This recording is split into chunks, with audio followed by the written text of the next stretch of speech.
بسم اللہ الرحمن الرحیم۔ اعوذ باللہ من الشیطان الرجیم، بسم اللہ الرحمن الرحیم۔ عزیز طلبہ کرام، آج ہم اصول الفقہ المظفر صدوم کا سبق نمبر 105 پڑھنے جا رہے ہیں، اور آج انشاءاللہ ہم بیان کریں گے مسئلے میں قول حق کے 5ویں اور آخری حصے کو، اور انشاءاللہ ہماری بات جو ہے وہ اتمام تک پہنچ جائے گی۔ مصنف نے اس بات کو بیان کیا تھا کہ ہمارے پاس جو ہے وہ دو طرح کے معنی موجود ہیں جواز کے باب میں، البتہ ہم نے مبنی اول کو اختیار کیا کہ عنوان جو ہے وہ معنون میں سرایت نہیں کرتا۔ اب اس سے فرق نہیں، چاہے تعدد عنوان سے تعدد معنون ہو یا نہ ہو، البتہ مصنف نے کہا تھا کہ اگر ایک مقام ایسا ہے کہ جہاں پہ عام استغراقی ہو تو اس صورت میں ہم اس کو تعارض کے باب میں شامل کریں گے، کیوں؟ وہاں پہ دلالت الزامی کے ذریعے تنافی موجود ہوگی، لہذا اس کو اجتماع کے باب میں شامل کرنا درست نہیں ہوگا۔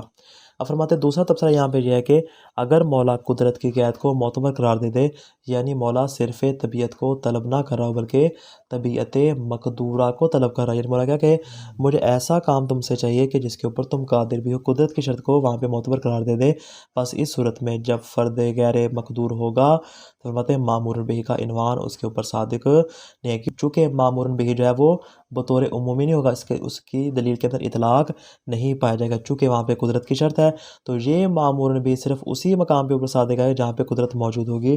جو فرد غیر مقدور ہوگا فرماتے ہیں چونکہ اس کے اوپر عنوان مامور بھی صادق نہیں آ رہا، جب صادق نہیں آ رہا فرماتے ہیں وہاں پہ پھر امتثال امر مولا بھی نہیں ہوگا۔ یہ ہوگا کب؟ اگر ہم قدرت کو شرط شرعی قرار دے دیں، مولا اس کو شرط قرار دے دے، لیکن اگر قدرت کو ہم صرف شرط عقلی قرار دیں اور مقدوریت اور مصح امر قرار دیں، اس صورت میں فرماتے ہیں لازم نہیں ہے کہ طبیعت کے تمام افراد مقدور ہو، بلکہ صرف ایک فرد کا مقدور ہونا ہی کافی، کیوں؟ اس لیے کہ شرط عقلی ہے۔ شرط عقلی کا مطلب کیا ہے؟ یعنی اگر آپ کو کسی ایک فرد کے اوپر بھی قدرت حاصل ہو جاتی ہے تو عقل کے نزدیک یہی کافی ہے، تمام کے تمام افراد کا مقدور ہونا ضروری نہیں ہے۔ لیکن شرط شرعی ہو تو شرط شرعی کا مطلب کیا ہے کہ اس کے تمام افراد میں آپ کو قدرت حاصل کرنا ہوگی، نتیجتاً غیر مقدور کے اوپر پھر امتثال بھی صادق نہیں آئے گا۔ فرماتے پس اگر ہم شرط عقلی قرار دیتے ہیں تو چونکہ ایک فرد جو ہے مقدور ہمیں حاصل ہو چکا ہے، اگر آپ اس کو انجام دیتے ہیں تو انتباہ قہری آپ کو وہاں پر حاصل ہو جائے گا، اور انتباہ قہری حاصل کیوں ہوگا؟ اس لیے کہ عقل اس بات کا حکم لگائے گی کہ تمہارا جو امتثال ہے وہ درست شمار ہوگا۔ البتہ مصنف فرماتے کہ یہاں بھی یہ سوال ہو سکتا ہے کہ آیا کسی نے قدرت کو شرط شرعی قرار دیا ہے اور مولا نے اپنے خطاب میں قدرت کو شرط قرار دیا ہے یا شرط قرار نہیں دیا؟ یعنی ہمیں کیسے معلوم ہو کہ یہاں پہ جو قدرت ہے وہ شرط شرعی ہے یا شرط عقلی ہے؟ یہ یہاں پہ بنیادی سوال ہو سکتا ہے۔ مصنف فرماتے ہیں کہ جیسا کہ ہم نے مسئلہ ضد کے ثمرہ میں بیان کیا کہ مرزا نائینی اس بات کے قائل ہیں کہ مولا نے اپنے خطاب میں قدرت کو عکس کیا ہے، کیونکہ امر کے صادر کرنے کا فلسفہ یہی ہے کہ مکلف کو تکلیف کی جانب بلانے کے لیے داعی بنے، یعنی مولا ہر حال میں، جیسا کہ ہم نے اس بات کو مسئلہ ضد کے آخر میں بیان کیا تھا کہ مرزا نائینی اس بات کے قائل ہیں کہ قدرت جو ہے وہ شرط عقلی نہیں بلکہ شرط شرعی ہے۔ شرط شرعی کیوں ہے؟ اس لیے کہ جب تک مکلف کسی چیز کے اوپر قادر نہیں ہوگا تب تک وہ کسی چیز کو انجام نہیں دے سکتا، اس لیے مولا اس کو ہمیشہ ایسی چیز کا حکم دے گا کہ جس کے اوپر وہ قدرت رکھتا ہو، اور جتنے بھی ممتنعات ہوتے ہیں ان کے ساتھ کبھی بھی تکلیف متعلق نہیں ہو سکتا۔ اب اس میں فرق نہیں ہے چاہے ممتنعات عقلیہ ہو یا ممتنعات شرعیہ۔ عقلیہ کی مثال جیسے ہم نے کہا تھا کہ پانی کے اوپر مولا چلنے کا حکم دیتا ہے، اب عقل کیا کہتی ہے؟ عقل کہتی ہے کہ پانی کے اوپر چلنا اصلا ممکن ہی نہیں ہے۔ ممتنعات شرعیہ جیسے کہ باب تضام اور معنافی میں ہوتا ہے، یعنی کیا ہوتا ہے کہ یہاں پہ ممتنعات موجود ہوتے ہیں کہ ایسی چیز کی جس کو مکلف انجام دے ہی نہیں سکتا، کہ ایک طرف سے مولا کہ امر کا امتثال کر، دوسری طرف سے کیا کہ نہیں کا امتثال کرے، اب یا تو امر کا امتثال کرے گا یا نہیں کا کرے گا۔ فرماتے دونوں کا امتثال کرنا، چونکہ یہاں پہ کیا ہے؟ ممتنع شرعی ہے، اور فرماتے ممتنع شرعی جو ہوتا ہے اس کا حکم ممتنع عقلی والا ہوتا ہے۔ یعنی کیا مطلب؟ یعنی جب ممتنع عقلی کے اوپر تکلیف نہیں آ سکتی تو ممتنع شرعی کے اوپر بھی تکلیف نہیں آ سکتی، لہٰذا یہ والا مقام کہ جہاں پہ اجتماع امر نہیں ہو رہا ہے، مرزا نائینی کے نزدیک کیا ہے؟ یہاں پر اجزاء اور امتثال بھی نہیں ہوگا۔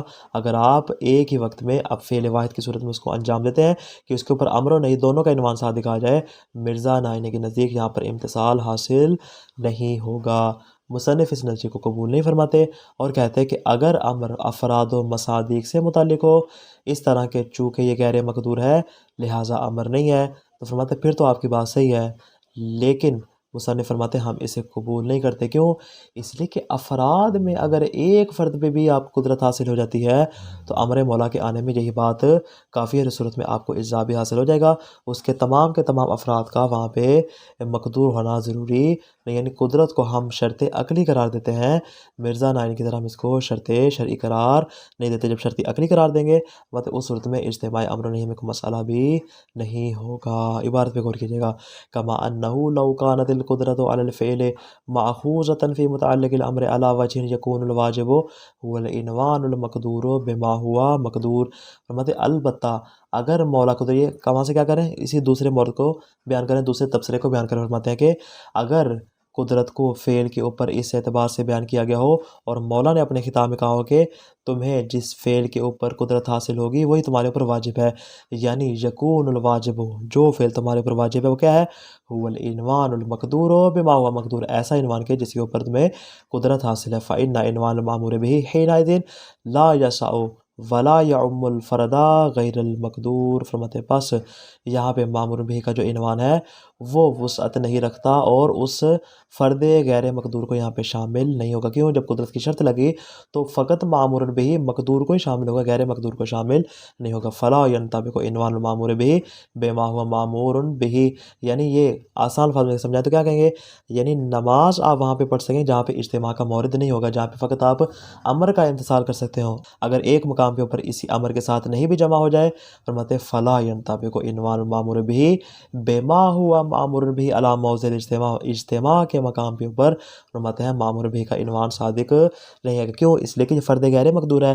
جب فرد غیر مقدور ہے فرماتے اس صورت میں پھر آپ کو امتثال بھی حاصل نہیں ہوگا. ولا یکون ھذا الفرد غیر المقدور شرعا من افراد طبیعت بما هي مامور بها. فرماتے یہ والا جو فرد جو کہ اصلاً شرعی طور پہ غیر مقدور ہے، فرماتے ہیں اس کو آپ نہیں شمار کر سکتے من افراد طبیعت بما هي مامور بها. مطلب اس اعتبار سے ہم اس کو امر کی طبیعت کے افراد میں شمار کریں، اس کو کہیں کہ چونکہ یہ بھی مامور بھی ہے لہٰذا یہ بھی اس میں شامل ہو جائے گا. چونکہ یہ فرد غیر مقدور ہے لہذا شرعی اعتبار سے موضع اجتماع والی صورت ہے وہ اس میں شامل نہیں ہوگی. جب شامل نہیں ہوگی تو امتثال امر مولا بھی نہیں ہوگا. البتہ بخلاف ما اذا كانت القدرت مصححة فقط، اگر ہم قدرت کو فقط مصحح قرار دیں، کیا مطلب ہم اس کو شرط شرعی قرار نہ دیں بلکہ ہم اس کو شرط عقلی قرار دیں، فقط ہم اس کو تکلیف کے لیے مصحح قرار دیں، فإن عنوان المأمور به یکون مقدورا علیہ. فرماتے ہیں مأمور به کا عنوان جو ہے وہ مقدور علیہ شمار ہوگا، البتہ ولو بالقدرت علی فرد واحد من افرادہ، چاہے اس کے افراد میں سے کسی ایک فرد کے اوپر بھی آپ کو قدرت حاصل ہوگی، فرماتے ہیں یہ اس کے حکم کے صادق آنے میں کافی شمار ہوگا.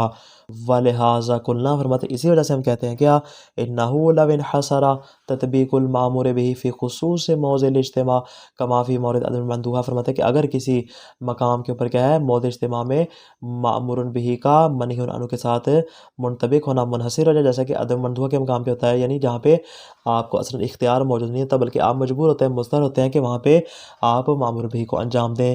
یقع التزاحم بین الحکمین فی موضع الاجتماع، اجتماع کے مقام پہ مأمور به اور منہی عنہ میں کیا ہو جاتا ہے، تزاحم واقع ہو جاتا ہے. کیوں؟ لأنه لا يصح تطبیق المأمور به على هذا الفرد وهو موضع الاجتماع الا اذا لم يكن نهی فعلیہ. اس لیے کہ مأمور به کا عنوان اس وقت تک اس فرد پر صحیح نہیں ہو سکتا. کون سے فرد مراد کیا ہے؟ موضع اجتماع، کہ جہاں پہ نہی اور امر دونوں موجود ہیں. متے ہیں امر و نہی دونوں موجود ہونے کی صورت میں مأمور به کا عنوان اس کے اوپر صادق نہیں گا، لیکن کب؟ جب دوسری جانب سے ہم نہی کی فعلیت کو ختم کر دیں. اسی طرح فرماتے ہیں کما لا یصح تطبیق عنوان المنہی عنہ علیہ الا اذا لم یکن الامر فعلیہ. اسی طرح فرماتے ہیں منہی عنہ کے عنوان کو اس کے اوپر منطبق کرنا صحیح، لیکن کس صورت میں؟ جب ہمارے پاس امر فعلی نہیں، دونوں میں سے کسی ایک ہی فعلی سے ہاتھ اٹھانا پڑے گا. یہ جو تزاحم کا مورد ہے لہذا ایک ہی فعلی کو ختم کرنا پڑے گا. فلا بد من رفع الجد عن فعلیت احد الحکمین و تقدیم الاہم منہما. فرماتے کیا کریں گے؟ دونوں میں سے کسی ایک ہی فعلی کو ختم کریں گے اور امر نہیں میں سے جو اہم ہوگا اس کو دوسرے پر کیا کر دیں گے؟ مقدم کر دیں گے. فرماتے تزاحم کے باب میں ایسا ہوتا ہے کہ جہاں پہ شرط عقلی ہوتی ہے، کیا کہتے ہیں، چونکہ یہاں پہ دونوں کو جمع کرنا ممکن ہے لہذا دونوں میں سے کسی ایک ہی فعلی کو ختم کرنا پڑے گا. وَلَقَدْ ذَهَبَ بَعْضُ أَعْلَامِ أَسَاتِذَتِنَا فرماتے ہیں ہمارے بعض بزرگان مراد کو نا جناب مرزا نائینی فرماتے ہیں اس بات کا قائل ہے کہ ان القدرت، یہ اسی سوال مقدر کا جواب ہے کہ ہمیں کیسے پتہ چلے گا کہ یہ والی جو قید قرار دی گئی شرط عقلیہ شرط شرعیہ، فرماتے ہیں ہمارے بعض بزرگان مراد مرزا نائینی ہے وہ اس بات کا قائل ہے کہ ان القدرت ماخوذۃ فی متعلق تکلیف باعتبار ان الخطاب بالتکلیف نفس یقتضی ذلک، فرماتے اس اعتبار سے کہ فرماتے ہیں کہ خود تکلیف جو ہے وہ اس بات کا تقاضا کرتی ہے کہ مولا ہمیشہ ایسی چیز کا مکلف کر سکتا ہے کہ جس پر مکلف قدرت بھی رکھتا ہو، جو چیز ممتنع ہوگی جس پر قدرت نہیں ہوگی مولا کبھی اس چیز کا حکم صادر نہیں کر سکتا۔ لأن الامر انما هو لتحریک المکلف، امر کا مطلب کیا ہے؟ مکلف کو آمادہ کرنا ہے، مکلف کے لیے داعی بننا ہے نحو الفعل، کہ وہ انجام دے علی ان یستر منہ بالاختیار، کہ وہ اپنے اختیار کی وجہ سے کیا کرے اس فعل کو انجام دے، اس کے لیے داعی قرار پاتا ہے۔ وہذا نفسه یقتضی کون متعلقہ مقدورا لامتناع جعل داعی نحو الممتنع، مطلب یہ خود اس بات کا تقاضا کرتا ہے، یہ جو داعی بنا یہ بعد سے مولا ہو رہا ہے یہ خود اس بات کا تقاضا کرتا ہے کہ اس امر کا جو متعلق ہو وہ ہر حال میں مقدور ہونا چاہیے۔ کیوں مقدور ہونا چاہیے؟ لامتناع جعل الداعی نحو الممتنع، اس لیے خود ممتنع کو انجام دینے کے لیے امر کو داعی قرار دینا درست نہیں ہے۔ وَإِنْ كَانَ الْإِمْتِنَاعُ مِنْ نَاحِيَةٍ شَرْعِيَّةٍ، چاہے وہ امتناع شرعی کیوں نہیں، فقط یہاں پر امتناع عقلی کی بات نہیں کرے بلکہ اس میں امتناع شرعی بھی شامل ہے، یعنی جس طرح کے عقل اس بات کا حکم لگاتی ہے کہ یہ چیز ممتنع ہے، ویسے اگر شریعت حکم لگائے جیسا کہ تعارض اور تضامن کے باب میں ہوتا ہے، مطلب یہاں پر بھی اسی میں شامل ہو جائے گی۔ تو کیا نتیجہ نکلا؟ نتیجہ نہیں نکلا، خلاصہ یہ ہے جناب مرزا نائینی کے قول کا کہ یہاں پر چونکہ اجتماع امر و نہی میں امتثال ممکن نہیں، لہٰذا ہمارے نزدیک امر و نہی ایک جگہ پہ جمع ہرگز نہیں ہو سکتے۔ کیوں؟ اس لیے کہ یہاں پہ چونکہ قدرت شرط شرعی ہے اور چونکہ مکلف قادر نہیں، یا تو امر کو انجام دے گا یا نہیں کو انجام دے گا، دونوں کو ایک وقت میں انجام دینا ممکن نہیں ہے، لہٰذا یہاں پر کیا ہو جائے گا، اس صورت میں ہم اجتماع امر و نہی کے اصلاً امتناع کے قائل ہو جائیں گے۔ وَلَكِنَّنَا لَمْ تَتَحَقَّقْ صِحَّةُ هَذِهِ الدَّعْوَىٰ، مصنف فرماتے ہیں ہم اس دعویٰ کے صحیح ہونے کے قائل نہیں ہیں، میرے نزدیک یہ دعویٰ درست نہیں ہے۔ کیوں؟ لأن صحة التکلیف بطبیعت الفعل لا تتوقف على اکثر من القدرت على صرف وجود الطبیعہ، فرماتے ہیں کہ اس لیے کہ جو قدرت ہے وہ فقط صرف وجود طبیعت کا تقاضا کرتی ہے، یعنی اس بات پر موقوف ہے کہ تمہیں صرف وجود طبیعت حاصل ہو جائے، ولو بالقدرت على فرد من افراد، جیسے کہ امر کے باب میں بیان کیا تھا کہ فقط مولا کو صرف وجود چاہیے، مولا یہ نہیں کہتا کہ سارے کے سارے افراد کو انجام دو، بلکہ مولا کہتا ہے صرف وجود طبیعت چاہیے، اب چاہے وہ فرد واحد سے متحقق ہو جائے ہمارے لیے یہی کافی ہوگا۔ فالعقل هو الذی یحکم بلزوم القدرت فی متعلق التکلیف، فرماتے ہیں یہاں پہ جو قدرت ہے وہ قدرت کی جو شرط ہے وہ شرط عقلی ہے، شرط شرعی نہیں، فرماتے گویا کہ یہاں پہ عقل ہی ہے جو اس بات کا حکم لگاتی ہے کہ متعلق تکلیف میں قدرت ہونی چاہیے۔ وذالک لا یقتضی القدرۃ علی کل فرد من افراد الطبیعہ، فرماتے ہیں اس بات کا تقاضا نہیں کرتی کہ تمہیں تمام کے تمام افراد کے اوپر قدرت حاصل ہوگی تب امتثال ہوگا، فرماتے ہیں نا، وہ کہتی ہے کہ جب تمہیں ایک فرد کا بھی امتثال حاصل ہو گیا وہی تمہارے لیے کافی ہے، تکلیف متحقق ہو جائے گی، الا مگر یہ کہ اذا قلنا بان التکلیف یتعلق بالافراد اولا بذات، فرماتے ہیں اگر ہم اس بات کے قائل ہو جائیں کہ تکلیف خود افراد کے ساتھ اولا بذات متحقق ہوتی ہے، یعنی خود معنون کے اوپر تکلیف آتی ہے نہ کہ عنوان کے اوپر آتی ہے، فرماتے ہیں اس صورت میں ہم اس بات کے قائل ہو جائیں وقت تقدمہ توضیح و فساد حاصل الوہم، اور یہ وہم جو ہے اس کو ہم باطل کر چکے کہ تکلیف جو ہے اولا بذات جو ہے وہ خود اس کے اوپر نہیں آتی بلکہ تکلیف ثانی میں بالعرض اس معنون کے اوپر آتی ہے، اس کے افراد کے اوپر آتی، اولا بذات خود عنوان کے اوپر آتی ہے۔ تو خلاصہ کیا ہوا آج کے درس کا؟